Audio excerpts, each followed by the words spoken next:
Tecnológica para la adaptación al cambio climático en áreas agrícolas vulnerables de las regiones de Atacama y Coquimbo. Día de campo número 10. ¿Cuánto y cómo regar Inia Intihuasi Vallenar?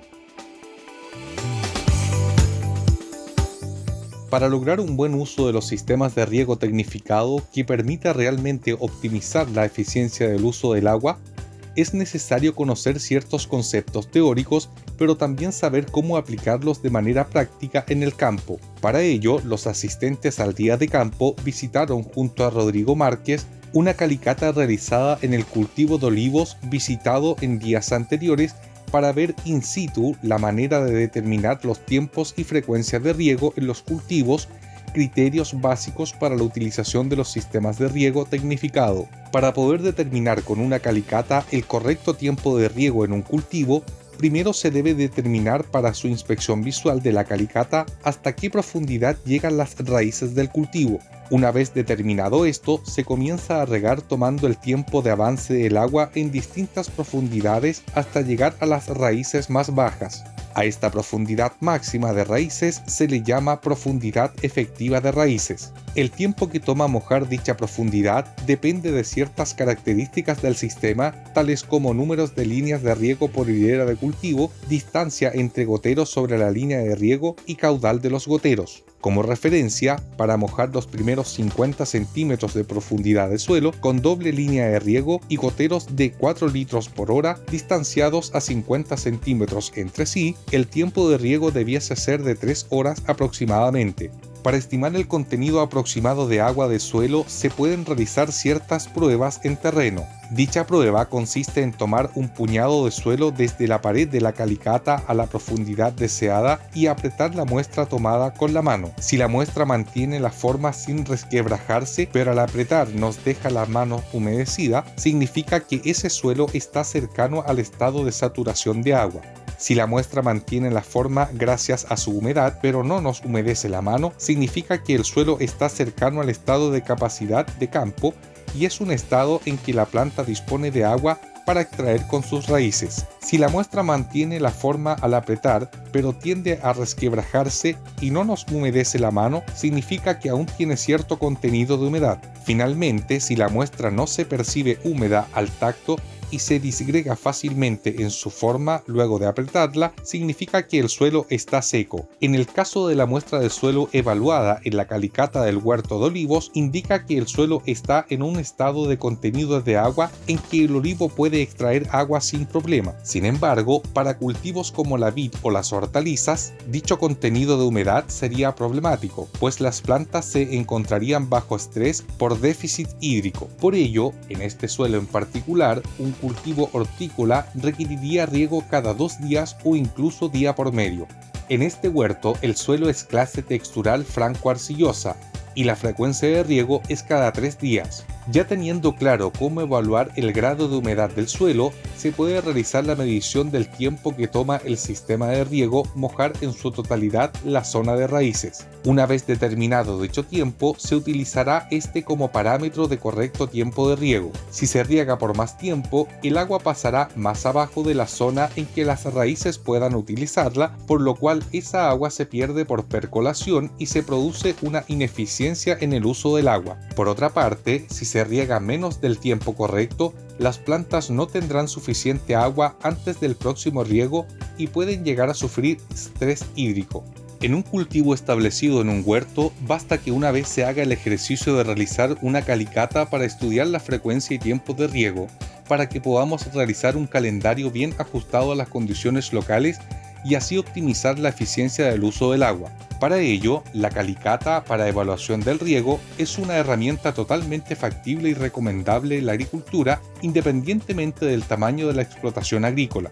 En las localidades como Canto del Agua con suelo arenoso o Imperial con suelo franco arenoso, durante el verano se debían regar día por medio con tiempos de riego de 2 horas aproximadamente, dado que el volumen del suelo explorado por las raíces es mucho menor en comparación a un árbol frutal.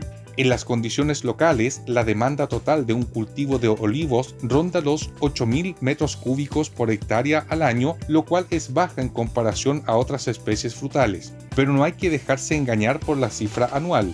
pues es importante considerar que la gran parte de este consumo va a ocurrir entre los meses de noviembre a febrero. En invierno, durante los meses de junio y julio, basta con regar este huerto de olivos tan solo una vez al mes, pues la evapotranspiración en esos meses es muy baja. En verano es muy importante respetar rigurosamente los tiempos de riego. El momento más crítico de este y la gran mayoría de los cultivos en términos de estrés hídrico es cuando los árboles se encuentran en floración y cuaja de frutos. De sufrir un estrés hídrico en este periodo, la cuaja de frutos disminuirá drásticamente, mermando el rendimiento final de forma irremediable. Es por ello que los riegos deben respetarse sin excepción entre los meses de agosto a noviembre. Una vez cuajados los frutos, las mermas de rendimientos por estrés hídrico siguen ocurriendo, pero en menor intensidad. En el caso de buscar realizar un manejo controlado de estrés hídrico para aumentar la concentración de aceites de las olivas, se recomienda hacerlo después de marzo, poco antes de las labores de cosecha, permitiendo ahorrar de esta forma cierto volumen de agua de riego. En el caso de las hortalizas, no se recomienda realizar manejos de estrés hídrico, pues los ciclos de cultivo son muy cortos e intensos en términos de crecimiento y desarrollo de las plantas, por lo que debemos suministrar al cultivo toda el agua que éste requiera para lograr altos rendimientos. Como ejemplo, un cultivo de tomates establecido en la parcela experimental en Pan de Azúcar se riega durante enero por 2 horas y media con 3 riegos semanales. Un detalle importante a la hora de implementar riego por goteo, ya sea con cintas o con planzas, es verificar que los goteros queden expuestos hacia arriba, esto para evitar que las sedimentaciones de sales minerales que contiene el agua de riego se depositen en el gotero, provocando obturaciones del sistema de riego. La presencia de sales minerales en el agua de riego es fácilmente identificable por las acumulaciones salinas de color blanco que quedan alrededor de los goteros, tanto en la línea de riego como en el suelo alrededor del bulbo de mojamiento. En el caso de riego en zonas de laderas, se deben utilizar líneas de riego con goteros autocompensados, los cuales entregan el mismo caudal de agua a pesar de la diferencia de altura y presión que se genera por la pendiente misma. En el caso de cultivo de hortalizas en laderas es un tema más complejo, pues no existen cintas de riego por gotero con goteros autocompensados. La estrategia en este caso es establecer las hileras de cultivo y su riego de forma perpendicular a la pendiente o siguiendo la curva de nivel, evitando así diferencias de nivel en las cintas de riego y logrando un riego más homogéneo. Otra alternativa es sectorizar de manera que las líneas de riego sean lo más cortas posible para disminuir la diferencia de presión entre la cola y cabecera de la cinta, pero esto aumenta un poco el costo del sistema. Otras consideraciones de gran importancia es que en el sistema de turnos de agua por canales no es compatible con el sistema de riego por goteo porque la disponibilidad de agua se da con menor frecuencia de lo que requiere el riego por goteo. Por ello, la recomendación siempre es invertir en un estanque intrapredial de acumulación de agua que permite dosificar dentro de la semana el agua que llega durante el turno del canal, dando una seguridad de días de riego. Ocasionalmente puede ocurrir que en el agua de riego que liberan los goteros hay presencia de algas. Dichas algas no se generan al interior de las cañerías del sistema de riego, pues las algas requieren luz para poder realizar fotosíntesis y al interior de las tuberías de un sistema de riego no hay luz. Por ello, hay que determinar el punto de origen de estas algas que muy probablemente se originan antes de la succión del agua por parte de la bomba. No se debe aplicar cloro al agua de riego como en el caso de las piscinas, pues el cloro en altas concentraciones es tóxico para las plantas y en aguas con altos niveles de minerales se pueden generar precipitados al interior del sistema provocando taponamiento.